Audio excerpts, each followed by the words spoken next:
అండి అందరికీ welcome back to my channel. ఈరోజు మనం ఎగ్ బిర్యానీ చాలా సింపుల్ అండ్ ఈజీగా ఎలా ప్రిపేర్ చేసుకోవాలో చూద్దామండి. చాలా టేస్టీగా ఉంటుంది. మనం ముందు ఫస్ట్ స్టవ్ ఆన్ చేసుకోవాలండి. స్టవ్ ఆన్ చేసుకున్న తర్వాత ఒక కడాయి పెట్టుకోవాలి.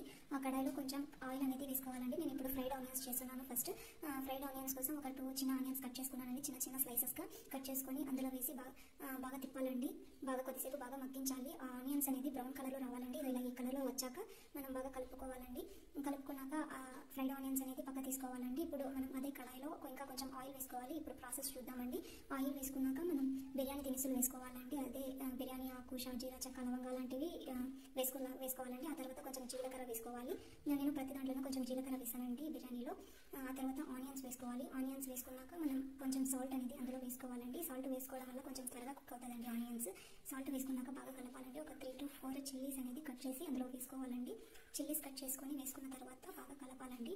ఆ తర్వాత మనం ముందుగా ప్రిపేర్ చేసుకున్న అల్లం వెల్లుల్లి పేస్ట్, అలాగే నేను 1/2 టమాటో కట్ చేసి గ్రేవీ కోసం అందులో వేసానండి. వేసి బాగా ఒక పచ్చి వాసన వెళ్ళేందుకు వేయించుకోవాలండి. ఆ తర్వాత చిన్న చిన్న స్లైసెస్గా కట్ చేసుకున్న టమాటాని అందులో వేసుకోవాలండి. వీడియో స్కిప్ అయింది, నేను ముందే వేసేసాను. ఆ తర్వాత మనం ఫ్లేవర్ కోసం పుదీనా అనేది కొంచెం వేసి బాగా మగ్గించాలండి. బాగా కలపాలి. అది ఉడికిన తర్వాత మనం ఇప్పుడు టేస్ట్కి సరిపడా సాల్ట్ అనేది ఇప్పుడే వేసుకోవాలండి. ఇప్పుడే వేసుకోవడం వల్ల టేస్ట్ అనేది చాలా బాగుంటుంది. సాల్ట్ వేసుకున్న తర్వాత కొంచెం పసుపు వేసుకోవాలండి. పసుపు వేసుకున్న తర్వాత మనం టేస్ట్కి సరిపడా చిల్లీ వేసుకోవాలి. చిల్లీ మనం ఎంత కారం తింటామో అంత వేసుకోవాలండి. ఆ తర్వాత ఒక 2 స్పూన్స్ ఆఫ్ ధనియా పౌడర్ వేసుకోవాలి. ధనియా పౌడర్ వేసుకున్నాక ఆ తర్వాత మనం బిర్యానీ మసాలా అనేది కూడా వేసుకోవాలండి. బిర్యానీ మసాలా వేసుకున్న తర్వాత మనం గరం మసాలా కొంచెం వేయాలండి. గరం మసాలా వేసాక బాగా కలపాలండి. ఈ మిశ్రమాన్ని బాగా కలపాలి. బాగా కలిపి కొద్దిసేపు మగ్గించాలండి. బాగా మగ్గితే టేస్ట్ కూడా చాలా బాగుంటుందండి. కొద్దిసేపు వరకు బాగా మగ్గించాలి. నేను పెరుగు యాడ్ చేశానండి. కొంతమంది యాడ్ చేస్తారు, కొంతమంది యాడ్ చేయరండి. పెరుగు యాడ్ చేసి అది కూడా కొంచెం బాగా కలపాలండి. బాగా కలిపాక మనం ముందుగా నానబెట్టుకున్న ఇది ఫ్రైడ్ ఆనియన్స్ వేసుకోవాలండి. ముందు ఫ్రైడ్ ఆనియన్స్ ఫస్ట్ చేసుకున్నాం కదండి. ఆ ఫ్రైడ్ ఆనియన్స్ వేసి కూడా బాగా కలపాలండి.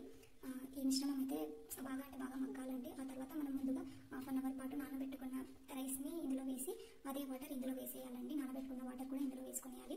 వేసుకున్నాక దాన్ని బాగా కలపాలండి. ఇప్పుడే మనం టేస్ట్ చూసుకోవాలి సాల్ట్ అన్ని సరిగా ఉన్నాయో లేవో అని, లేకపోతే కొంచెం యాడ్ చేసుకోవాలండి. ఇప్పుడు నేను మీడియం ఫ్లేమ్ పెట్టి మూత పెట్టి కొద్దిసేపు ఉడికించానండి. ఆ తర్వాత కొంచెం ఉడికాక ఆ మూత ఓపెన్ చేసి చూడాలండి.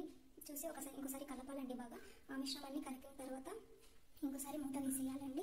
ముందుగా మనం ఫ్రై చేసుకున్నామండి, ఆ వీడియో కూడా తీయలేదు. ఎగ్స్ అనేది బాగా ఉడికించి పసుపు, ఉప్పు, కారం, గరం మసాలా, కొంచెం బిర్యానీ మసాలా వేసి నేను కొంచెం ఫ్రై చేసుకున్నానండి ఆ ఎగ్స్ని.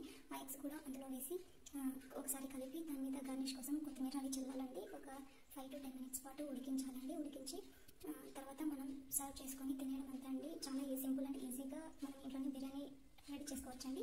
ఈ వీడియో మీకు నచ్చినట్లయితే లైక్, షేర్ అండ్ సబ్స్క్రైబ్ అండి. ఒకసారి మీ ఇంట్లో కూడా ట్రై చేయండి. చాలా అంటే చాలా బాగుంటుంది ఈ బిర్యానీ.